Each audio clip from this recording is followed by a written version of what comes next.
তোমাদের সবার প্রিয় গুন্ডি আর আমার নায়িকাকে নিয়ে কিচ্ছু বলা হয়নি। অনেক দিন ধরে ওকে ভিডিও দেখতেই পাচ্ছি না, ওর ভিডিও। সেই লাস্ট ওই যে বিশ্বাসঘাতক, সেই ভিডিও দেখার পর থেকে আর কোনো ভিডিও দেখাই হচ্ছিল না। তো সেটা নিয়ে তো তোমাদেরকে আপডেট দিয়েছি। তো এই কদিন ম্যান্ডিকে নিয়ে ভীষণ ব্যস্ত ছিলাম। তো আজকে গুন্ডিকে নিয়ে কিছু কথা বলবো। তার আগে বলি, হে গাইস, কেমন আছো তোমরা সবাই? আশা করছি সবাই ভালো আছো, সুস্থ আছো। তোমাদের ভালোবাসা, ঈশ্বর আশীর্বাদে আমরাও সবাই বেশ ভালো আছি। আর আমার নতুন বন্ধু, পুরনো বন্ধু সবাইকে জানাই অনেক অনেক ওয়েলকাম। আর তোমরা যে যেখানে থাকো সবাই ভালো থাকো, সুস্থ থাকো, এটাই ভগবানের কাছে আশা করি। তো যেটা বলছিলাম সেটা হচ্ছে যে গুন্ডির একটা ভিডিওতে গুন্ডি বলছিল যে আজকে আমরা ছুটি নিয়েছি, কেন কি আমাদের কাজের ভীষণ চাপ হয়ে যাচ্ছে। কি চাপ? এই যে লাইভ করা, প্যাকিং করা, অর্ডার নেওয়া, ট্র্যাক নাম্বার, ট্রানজ্যাকশন নাম্বারগুলো বের করা, ট্র্যাক নাম্বারগুলো, তো সেগুলো অনেক আমরা ব্যস্ত হয়ে পড়েছি। আসলে কি বলতো, একটা সময় ছিল শুধুমাত্র গুন্ডাকে শিখণ্ডী বানিয়ে ওকে দেখিয়ে দেখিয়ে লাখো লাখো টাকা ইনকাম করেছে।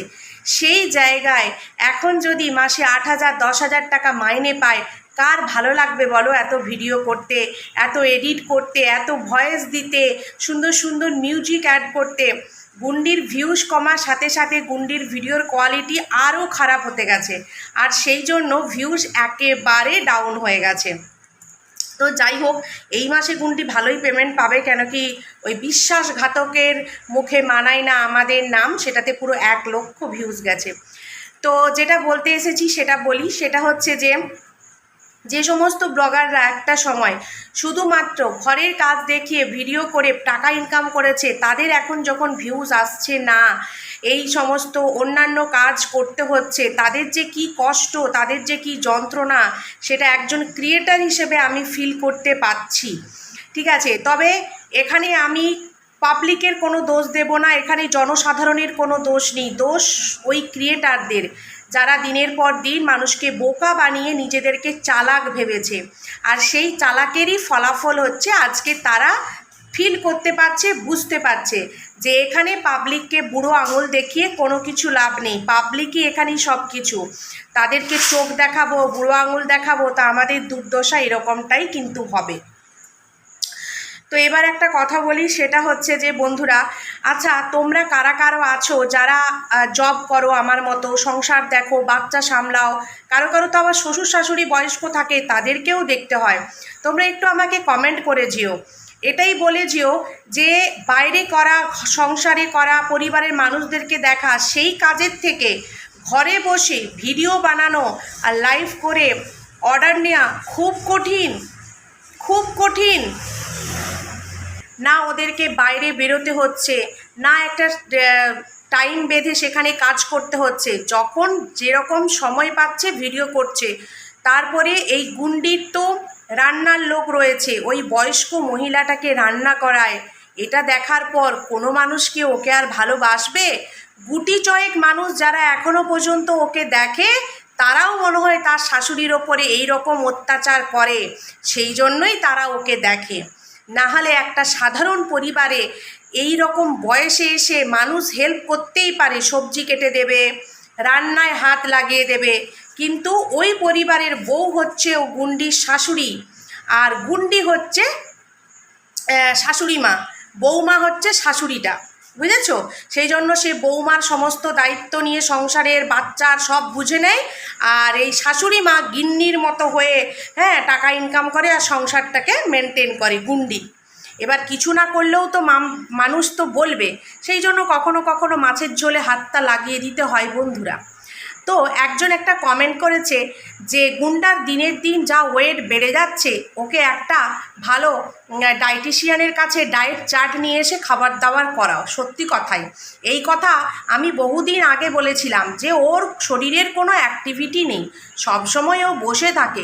সেই জায়গা থেকে ও যদি এইরকম খাসির মাংস আর এইসব খায়, তাহলে তো ওর আরও শরীর বাড়বে। শরীর বাড়া, ভারী শরীর হওয়া মানেই এদের শরীরের ক্ষতি, কষ্ট।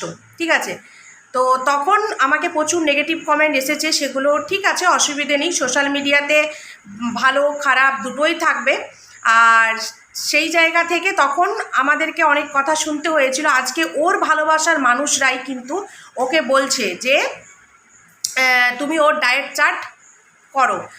তো কেন কি সবাই দেখতে পাচ্ছে যে মানুষটা দিনভর বসে থাকে, তার শরীরে কোনো ক্ষরণ শক্তি হচ্ছে না, তার শরীরে কোনো অ্যাক্টিভিটি নেই, তারপরেও তার এই রকম খাওয়া দাওয়া, তাহলে সে কি করে সুস্থ থাকতে পারে?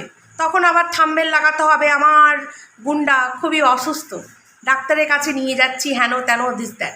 তো যাই হোক, যেটা বলছিলাম সেটা হচ্ছে যে গুন্ডির ভিডিওর মধ্যে আর কিচ্ছু নেই বন্ধুরা। সেই জন্য তোমরা হয়তো ভাববে কেন আমি গুন্ডিকে নিয়ে ভিডিও করি না। তো গুন্ডির ভিডিও নিয়ে বলার মতো কিচ্ছু নেই। ও 4 মিনিট ছাদে গাছ দেখিয়েই সেরে দেয়, 4 মিনিট গাছপালা দেখিয়ে সেরে দেয়, 1 মিনিট শাশুড়ির রান্না করছে সেটা দেখায়, 2 মিনিট পোষ্যটাকে দেখায়, 3 মিনিট মেয়ের সাথে গল্প করে, মা মা মা করে।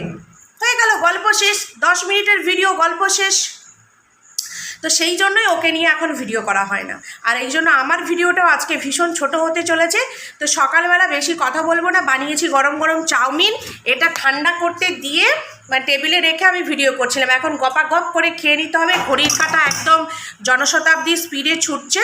তো সেই জন্য খেয়ে ঝটপট করে বেরিয়ে যাব। রেডি হয়ে গেছি, সিম্পল সিম্পল। এই দেখো ব্যাগপত্র সব গুছিয়ে নিয়েছি, বরের আর আমার দুজনেরই রয়েছে, দুজনে এটা খাবো আর বেরিয়ে যাব। তো চলো সঙ্গে থাকো।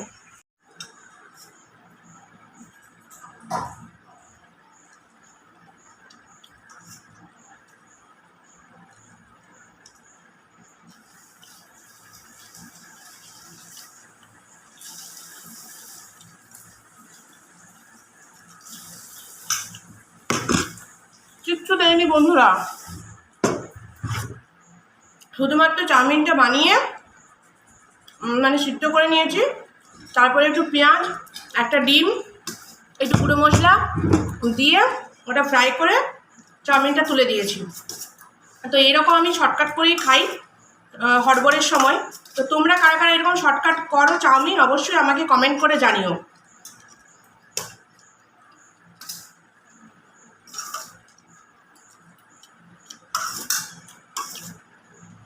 ভালোই লাগে সকালবেলাটা, সব দিন খাই না, কোনো কোনো দিন।